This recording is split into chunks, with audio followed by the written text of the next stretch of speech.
पालघर जिल्ह्यात वाढत्या उष्णतेमुळे विजेच्या मागणीत मोठी वाढ झाली असून महावितरणासमोर अखंड वीज पुरवठ्याचे आव्हान निर्माण झाले आहे।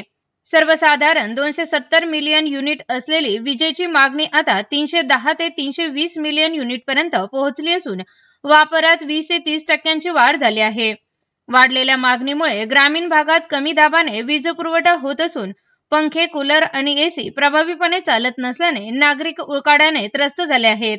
सध्या 33 किलोवॅट उपकेंद्रावर अतिरिक्त ताण पडत असून दापचरी आणि जामसर येथे नवीन उच्च दाब केंद्राची कामे सुरू असल्याची माहिती महावितरणाने दिली आहे।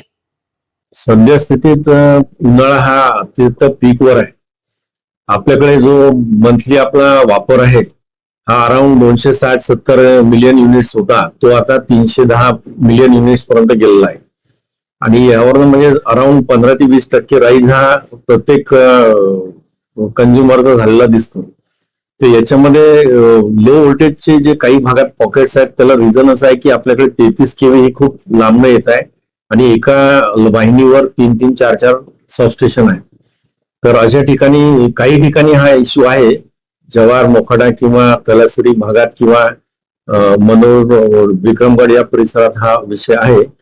जे EHV चे आपले पॉवर स्टेशन सध्या अंडर कन्स्ट्रक्शन आहे त्याची उभारणी पूर्ण झाल्यानंतर हा सर्व विषय मार्गी लागेल आणि दोन्ही म्हणजे दापचरीचं EHV, नंतर जामसरचं EHV आणि मनोर हे तिन्ही EHV आपले सँक्शन आहेत आणि 2चं काम सुरू आहे, मनोरचं काम सुरू होणार आहे।